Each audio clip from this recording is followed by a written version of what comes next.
அஸ்ஸலாமு அலைக்கும் வரஹ்மத்துல்லாஹி தஆலா வபரகாத்துஹு. வெறுப்பின் களைகள்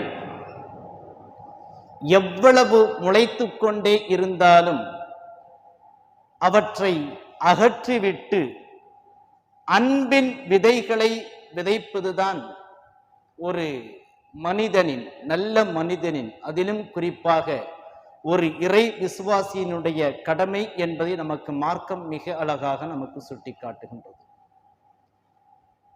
பல்வேறு நலவுகளுக்கு இடையில்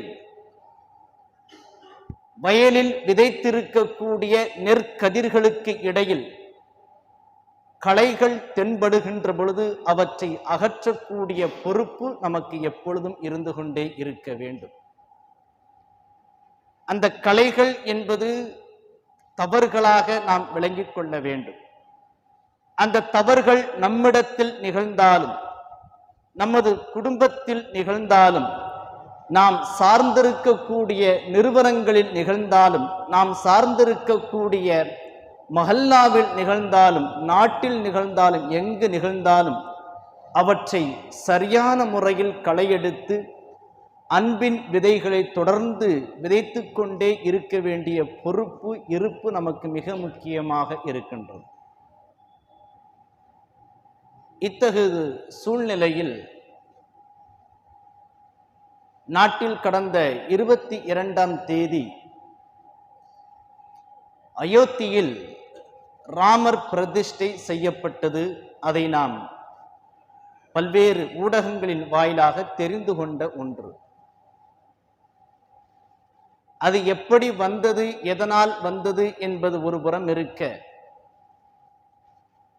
நம்மோடு தோளோடு தோள் கொடுத்தவர்களை நாம் அரவணைத்து அவர்களோடு இணைந்து பயணிக்கக்கூடிய பொறுப்பு நமக்கு இருக்கிறது என்பதையும் நமக்கு மார்க்கம் மிக அழகாக சுட்டிக்காட்டுகின்றது. குறைஷிகளிடத்தில், மக்கத்து இணை வைப்பாளர்களிடத்தில் ஒரு ஒப்பந்தம் போடப்படுகின்றது. முஹம்மது நபி ஸல்லல்லாஹு அலைஹி வஸல்லம் அவர்களை குறைஷி தலைவர்களான எங்களிடத்தில் ஒப்படைத்து விட வேண்டும். இதுதான் அந்த ஒப்பந்தத்தினுடைய சாரம்சம். யார் ஒப்படைப்பது? நபி ஸல்லல்லாஹு அலைஹி வஸல்லம் அவர்களுடைய குடும்பமான பனு ஹாஷிம், பனு முத்தலிப் ஆகிய 2 குடும்பத்தார்களும் முஹம்மதை இதர தலைவர்களிடத்தில் ஒப்படைத்து விட வேண்டும் என்பதாக ஒப்பந்தம் போடப்படுகின்றது. எந்த ஒரு சூழ்நிலையிலும் எங்களுடைய குடும்பத்திலிருந்து நேர்வழியில் நடக்கக்கூடிய ஒருவரை, உண்மையில் இருக்கக்கூடிய ஒருவரை நாங்கள் ஒரு காலம் உங்களிடத்தில் ஒப்படைக்க மாட்டோம் என்பதாக இந்த குடும்பத்தினர்கள் தடுத்து கொண்டார்கள். அந்த குடும்பத்தினருடைய அப்போதைய தலைவராக அப்துல் முத்தலிப் அவர்களுக்கு பிறகு அந்த குடும்பத்தினுடைய மிக முக்கிய பொறுப்பு வகித்தவர் அபூ தாலிப். அபூ தாலிப் அவர்கள் நபி ஸல்லல்லாஹு அலைஹி வஸல்லம் அவர்களுடைய பெரிய தந்தையாக, பெரியப்பாவாக இருந்திருக்கிறார்கள். குறைஷி குலத்தினுடைய அந்த குடும்பத்தினுடைய மிக முக்கிய தலைவராகவும் இருந்து வந்திருக்கிறார்கள். அவர்கள் இஸ்லாத்தை ஏற்றுக்கொண்டார்களா, ஏற்றுக்கொள்ளவில்லையா என்கின்ற விவாதத்திற்குள்ளாக நாம் செல்ல வேண்டியது இல்லை. அன்றைய தருணத்தில் அபூ தாலிப் அவர்கள் அல்லாஹ்வின் தூதர் ஸல்லல்லாஹு அலைஹி வஸல்லம் அவர்களுக்கு எந்தெந்த வகைகளெல்லாம் உதவி செய்திருக்கிறார்கள் என்பதை பார்த்து கொள்ள வேண்டும்.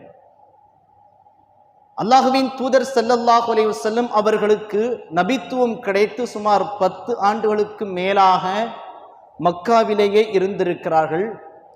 அதில் ஒரு 3 ஆண்டுகள் என்பது நபி ஸல்லல்லாஹு அலைஹி வஸல்லம் அவர்களுக்கு மட்டும் சிரமம் அல்ல, அவர்களோடு இஸ்லாத்தை தழுவிக்கொண்டவர்களுக்கு மட்டும் சிரமம் அல்ல, நபி ஸல்லல்லாஹு அலைஹி வஸல்லம் அவர்களுக்கு நேரடியாகவும் மறைமுகமாகவும் யாரெல்லாம் ஆதரவு தெரிவித்தார்களோ, அவர்கள் முஸ்லிம்களாக இருக்க வேண்டும் என்று அல்ல, முஹம்மது நபிக்கு ஸல்லல்லாஹு அலைஹி வஸல்லம் அவர்களுக்கு ஏதேனும் ஒரு வகையில் உதவி செய்து விட்டாலே, ஏதேனும் ஒரு வகையில் தங்களுடைய ஆதரவை தெரிவித்து விட்டாலே அவர்களும் தொல்லைக்கு உள்ளாக்கப்பட்டார்கள் என்பது அப்படிப்பட்ட ஒரு சூழ்நிலை.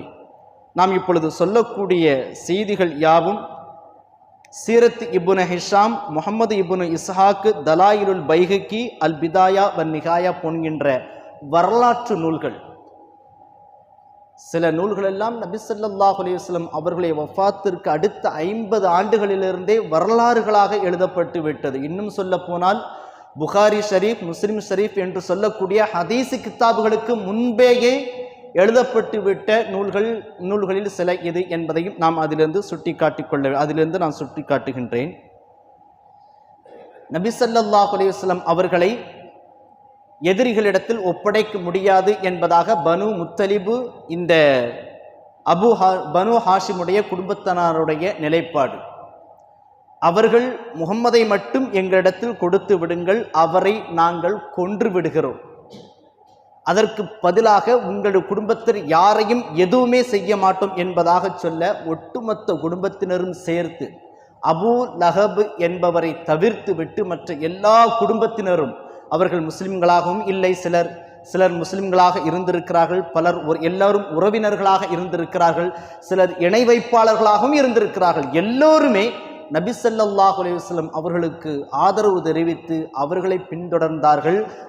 அப்போதைக்கு அவர்களுடைய தலைவராக அபூ தாலிப் இருந்தார். இந்த சமயத்தில் நபி ஸல்லல்லாஹு அலைஹி வஸல்லம் அவர்களை பாதுகாக்க வேண்டும், எதிரிகள் கொன்றுவிட வேண்டும் என்று ஒப்பந்தம் போட்டுவிட்ட காரணத்தினால் ஒவ்வொரு நாளும் நபி ஸல்லல்லாஹு அலைஹி வஸல்லம் அவர்கள் சுமார் 3 ஆண்டுகள், 1000ற்கும் அதிகமான நாட்கள், ஒவ்வொரு இரவும் நபி ஸல்லல்லாஹு அலைஹி வஸல்லம் அவர்கள் இந்த குடும்பத்தினரால் பாதுகாக்கப்பட்டார்கள். அந்த கிதாபுகளில், வரலாற்று நூல்களில் எழுதுகிறார்கள், நபி ஸல்லல்லாஹு அலைஹி வஸல்லம் அவர்கள் படுக்கைக்காக எந்த விரிப்பு தயாரிக்கப்படுகிறதோ அந்த விரிப்பில் அபூ தாலிப் படுத்துக் கொள்வார். நபி ஸல்லல்லாஹு அலைஹி வஸல்லம் அவர்களுக்கு வேறு ஒரு விரிப்பு தயாராகிவிடும். மீண்டும் சில நாட்கள் நபி ஸல்லல்லாஹு அலைஹி வஸல்லம் அவர்கள் உறங்கிக் கொண்டிருக்கின்ற பொழுது நள்ளிரவில் எழுப்பப்பட்டு அந்த இடத்திலிருந்து அப்புறப்படுத்தப்பட்டு வேறொரு இடத்தில் படுக்க வைக்கப்பட்டு அந்த இடத்தில் அபூ தாலிப் அவர்கள் படுத்துக் கொள்வார்கள். அல்லது பனு ஹாஷிம் அந்த குடும்பத்தினர்கள், பனு முத்தலிபு குடும்பத்தினர்கள் அந்த இடத்தில் படுத்துக் கொள்வார்கள். இப்படியாக 1000 இரவுகளையும் தாண்டி அல்லாஹ்வின் தூதர் ஸல்லல்லாஹு அலைஹி வஸல்லம் அவர்கள் பாதுகாக்கப்பட்டு கொண்டே வந்தார்கள். துவாவும் பொறுமையும் அந்த குடும்பத்தினருடைய ஆண்கள், பெண்கள், சிறுவர்களுடைய ஓலம், இந்த குடும்பம் ஊர்வலக்கம் செய்யப்பட்டு விட்டது. ஷஅப் அபூ தாலிப் என்று சொல்லக்கூடிய ஒரு பள்ளத்தாக்கில் இவர்கள் ஒட்டுமொத்தமாக ஊர்வலக்கம் செய்யப்பட்டு விட்டார்கள். அந்த குடும்பத்தினர்கள் இங்கு எதற்காகவும் வரக்கூடாது, எந்த ஒரு வியாபாரத்திலும் பங்கெடுத்துக் கொள்ளக்கூடாது, உணவு முறைகள் அங்கு செல்லவும் செல்லாது, இங்கிருந்து யாரும் பேச்சு எதுவுமே கிடையாது, எல்லாமுமாக ஸ்டாப் செய்யப்பட்டு விட்டது. ஒரு சிலர் விரும்பியோ அல்லது விரும்பாமலோ அல்லது வேறு ஏதேனும் ஒரு நோக்கத்தினாலேயோ இரவு நேரங்களில் யாருக்கும் தெரியாமல் சென்று சந்திக்கக்கூடிய ஒரு வாய்ப்பு அவர்களுக்கு இருந்தது. இதில் இந்த 3 வருட காலங்கள் ஒதுக்கப்பட்டு வைத்த அந்த சூழ்நிலையில் அன்னை ஹதீஜா ரலியல்லாஹு தஆலா அன்ஹா அவர்களும் அங்கு இருந்திருக்கிறார்கள் என்பதையும் நாம் கவனத்தில் கொள்ள வேண்டும்.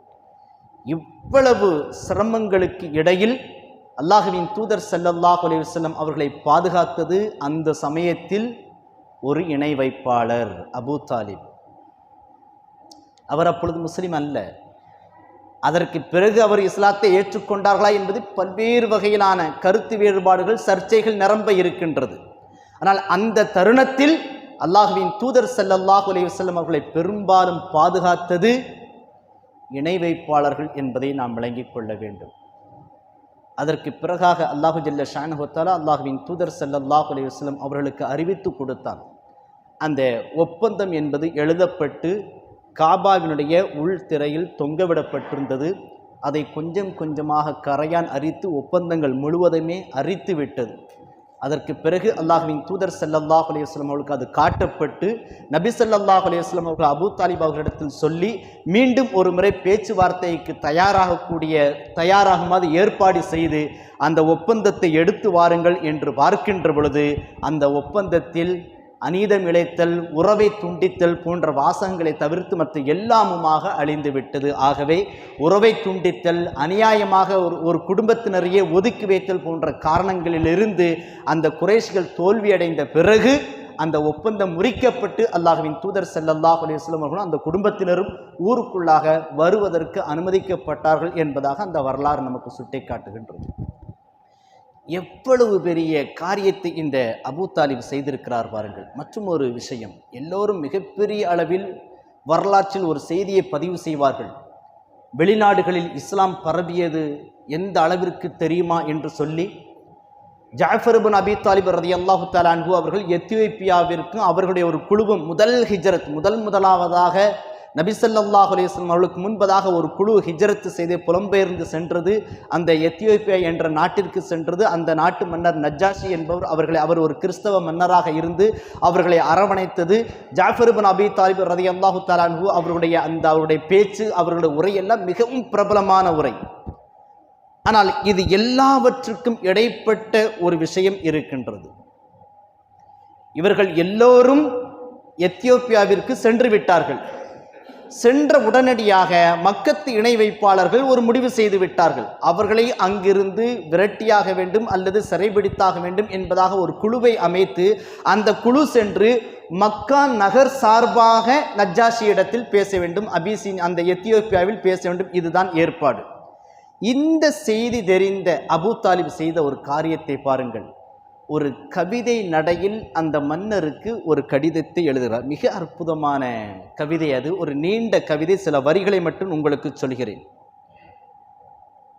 நஜ்ஜாஷியினுடைய நற்செயல்கள் ஜாஃபரையும் அவரின் தோழரையும் அடைந்ததா? ஒரு கவிதை இது. நஜ்ஜாஷி மிகச்சிறந்த நற்செயலாளர் என்பது உலகம் அறிந்தது அன்றைய காலகட்டத்தில். அவருடைய நற்செயல்கள் ஜாஃபர் இப்னு அபூ தாலிபையும் அவருடைய தோழர்களையும் அடைந்ததா என்று ஒரு கேள்வி எழுப்பிவிட்டு, தீமையை தூண்டிக்கொண்டே இருப்பவர்கள் தொல்லைகள் விளைவித்தனரா என்கின்ற கேள்வி அடுத்ததாக, அந்நியர் உம்மிடத்தில் துர்நடத்தைக்கு ஆளாக மாட்டார் என்பதை நாம் அறிவோம். அல்லாஹ் உமக்கு விசாலத்தையும் நல்ல துறைகளுக்கான காரணிகளையும் அதிகரிப்பானாக. உன் மூலமாக அனைத்தும் உறுதியாகும் என்று நாம் நம்புகிறோம் என்பதாக அபூ தாலிப், அதாவது மக்காவினுடைய மற்றும் ஒரு தலைவராக இருந்து ஒரு கடிதத்தை ஒரு கவிதை நடையில் அவர் எழுதி நஜ்ஜாஷிக்கு அனுப்பிய பிறகுதான் அங்கு முஸ்லிம்களும் ஏனைய மக்களும் பாதுகாக்கப்பட்டார்கள் என்கின்ற தகவலை நாம் மேலே குறிப்பிட்ட அனைத்து நூல்களிலிருந்தும் நமக்கு காண கிடைக்கின்றது. அபூ தாலிப் எந்த விதமான ஒரு கடிதமும் ஒரு தலைவர் என்கின்ற ரீதியில் ஒரு கடிதம் எழுதப்படவில்லை என்று சொன்னால், மக்காவிலிருந்து தூதர்கள் சென்று என்ன சொல்கிறார்களோ அதுதான் அங்கு பேசப்பட்டிருக்கும். ஏனென்றால் இவர்கள் அகதிகள், இவர்கள் கீழ்நிலையில் உள்ளவர்கள், ஏழைகள், சிரமத்திற்கு உள்ளாக்கப்பட்டிருப்பவர்கள். ஏழை சொல் அம்பலம் ஏறாது என்று சொல்வார்கள் அல்லவா? அப்படிப்பட்ட ஒரு சூழ்நிலையில் இந்த முஸ்லிம்கள் இருந்தார்கள். அந்த தருணத்தில் அபூ தாலிபினுடைய கடிதம் அந்த முஸ்லிம்களை பாதுகாத்தது. அப்படிப்பட்ட ஒரு தருணத்தில் தென்னிந்தியாவில் நமக்கு சிறுபான்மை இன மக்களுக்கு ஆதரவாக ஏராளமான மக்கள் அந்த தருணத்தில் குரல் கொடுத்திருக்கிறார்கள். அவர்களோடு நாம் இணைந்து கொள்ள வேண்டும். அந்த தருணத்தில் அதிலும் குறிப்பாக சில சினிமா நடிகர்களே நமக்கு ஆதரவாக குரல் கொடுத்திருக்கிறார்கள். கட்சிகளினுடைய தலைவர்கள் நமக்கு ஆதரவாக குரல் கொடுத்திருக்கிறார்கள். எழுத்தாளர்கள், தனிநபர்கள் நமக்கு மிகப்பெரிய அளவில் குரல் கொடுத்திருக்கிறார்கள். இவர்கள் யாரும் முஸ்லிம்கள் அல்ல. கவனிக்க வேண்டிய ஒரு விஷயம், அன்பின் விதை இந்த இடத்தில்தான் விதைக்கப்பட்டிருக்கிறது. இதுபோன்று உண்டான தருணங்களில், நல்ல விஷயங்களில், சத்தியமான விஷயங்களில் எல்லா மக்களோடும் நாம் இணைந்து செயல்பட வேண்டிய ஒரு விஷயம். இதே ஒரு அபூ தாலிபை பற்றி மற்றும் ஒரு செய்தி, இஸ்லாத்திற்கு முன்பதாக இருக்கக்கூடிய அவருடைய குணநலன்கள் குறித்து ஒரு செய்தி, மிகப்பெரிய ஒரு சம்பவம் புகாரி ஷரீஃபில் பதிவு செய்யப்பட்டிருக்கிறது. அவர் நீதமானாக நடந்திருக்கிறார்.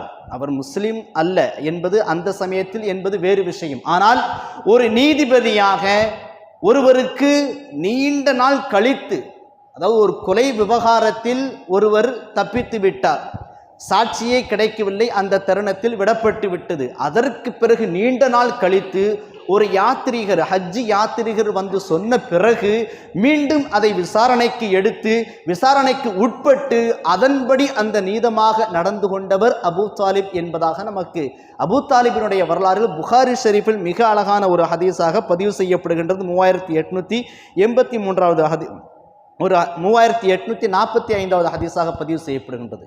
இதுபோல அப்பாஸ் இப்னு அப்துல் முத்தலிப் ரலியல்லாஹு தஆலா அன்ஹு அவர்கள் அல்லாஹ்வின் தூதர் ஸல்லல்லாஹு அலைஹி வஸல்லம் இடத்தில் ஒரு கேள்வி எழுப்புகிறார்கள். உங்களுடைய பெரிய தந்தை அபூ தாலிபுக்கு நீங்கள் என்ன கைமாறு செய்திருக்கிறீர்கள்? அவர் உங்களை பல்வேறு சிரமங்களிலிருந்து உங்களை பாதுகாத்திருக்கிறார். உங்களுக்காக உங்களுடைய எதிரிகளிடத்தில் அவர் கோபப்பட்டிருக்கிறார், பரிந்து பேசியிருக்கிறார், உங்களை பாதுகாப்பதிலே தன்னுடைய வாழ்நாள் முழுவதையும் கழித்திருக்கிறார். ஏனென்றால் அபூ தாலிப் மரணிக்கின்ற பொழுது அபூ தாலிபுக்கு 80 வயசு, நபி ஸல்லல்லாஹு அலைஹி வஸல்லம் அவர்களுக்கு அப்பொழுது 50 வயசு. பார்த்துக்கிடுங்க. அப்பொழுதென்றால் தன்னுடைய 31வது வயதிலிருந்து நபி ஸல்லல்லாஹு அலைஹி வஸல்லம் அவருடைய பிறப்பிலிருந்து அவர்களுடைய 50வது வரைக்கும் 50 ஆண்டு காலங்கள் அவர்களை வளர்ப்பதிலும் அவர்களை பாதுகாப்பதிலும் அவர்களை கண்ணும் கருத்துமாக கவனிப்பதிலும் அபூ தாலிப் அவர்கள் இருந்திருக்கிறார்கள் என்று வருகின்ற பொழுது அப்பாஸ் ரலியல்லாஹு தஆலா அன்ஹு அவர்கள் இந்த கேள்வி எழுப்புகிறார்கள். உங்களுடைய பெரியப்பாவுக்காக நீங்கள் என்ன கைமாறு செஞ்சிருக்கீங்க யா ரசூலுல்லாஹ் என்று கேள்வி எழுப்புகின்ற பொழுது அல்லாஹ்வின் தூதர் ஸல்லல்லாஹு அலைஹி வஸல்லம் சொன்னார்கள், என்னுடைய பெரிய தந்தைக்காக நான் என்னுடைய ரப்பினிடத்தில் முறையிடுவேன். அவன் என்னுடைய பரிந்துரையை அவர் விஷயத்தில் அவன் ஏற்றுக்கொள்ளக்கூடும், ஏற்றுக்கொண்டாலும் ஏற்றுக்கொள்ளலாம் என்பது புகாரியில் பதிவு செய்யப்படுகின்றது. அதனாலேயே அவர் நரகத்தில் கரண்டை அளவிற்குண்டான வேதனையை மட்டும் அனுபவிக்கிறார் என்பதாக அல்லாஹ்வின் தூதர் ஸல்லல்லாஹு அலைஹி வஸல்லம் சொல்லியிருக்கிறார் என்று சொன்னால், பிற மத சகோதரர்கள் அறத்தின் பக்கம் நிற்கின்ற பொழுது அவர்களோடு நாம் நிற்க வேண்டும். நமக்கு ஒரு பிரச்சனை என்று வருகின்ற பொழுது அவர்கள் நமக்காக ஆதரவு தெரிவிக்கின்ற பொழுது அவற்றை ஏற்று அவர்களோடு நாம் எப்பொழுதும் இணைந்து செயலாற்றி கொண்டே இருக்க வேண்டும். அதுதான் இப்பொழுது இருக்கக்கூடிய ஒரு சூழ்நிலையில் நமக்கான ஒரு நம்பிக்கையும் இருக்க வேண்டும். எந்த தருணத்திலும் நாம் அபூ தாலிபுகளை வரவேற்க வேண்டும், எந்த தருணத்திலும் நாம் அபூ தாலிபுகளாக உருவாக வேண்டும், எந்த தருணத்திலும் அபூ தாலிபுகளை நாம் உருவாக்க வேண்டும். பிறருக்கு ஒரு சிரமம் என்றால் உடனடியாக நாம் சென்று களமாட வேண்டும். இப்பொழுது இருக்கக்கூடிய சூழ்நிலையை அல்ஹம்துலில்லாஹ் மிகச்சிறந்த முறையில் செய்கிறார்கள். ஆனால் நமக்குள்ளாக இருக்கக்கூடிய பிரச்சனைகளை ஒதுக்கி வைத்துவிட்டு எல்லோரும் இணைந்து செயல்படுகின்ற பொழுது வெறுப்பினுடைய களைகள் தானாக அது கரிந்துவிடும். அதுவே அன்பின் விதைகளாக மாறிவிடும். வல்ல அல்லாஹு ஜல்ல ஷானு வ தஆலா நல்ல காரியங்களின் பக்கம் நம் யாவரையும் ஒன்றிணைத்து ஒரு மிகச்சிறந்த சமூகமாக, நம்முடைய சமூகம் என்பது நமக்கானது அல்ல, நம்முடைய அடுத்த தலைமுறைக்கானது. நாம் வைக்கக்கூடிய ஒரு விதை என்பது அது நமக்கானது அல்ல, நம்முடைய பிள்ளைகள், நம்முடைய பேரும்பேத் எதிர்கால சந்ததிகளுக்கானது. ஆகவே பொதுநல கண்கொண்டு நாம் நம்முடைய வாழ்க்கையை அமைத்துக் கொள்ள வேண்டும். வல்ல அல்லாஹு ஜல்ல ஷானு வ தஆலா நன்மையில் நம் அனைவரையும் ஒன்று சேர்ப்பானாக. வ ஆகிர் தஅவானா அல்ஹம்துலில்லாஹி ரப்பில் ஆலமீன். அஸ்ஸலாமு அலைக்கும் வரஹ்மத்துல்லாஹி தஆலா வபரகாத்துஹு.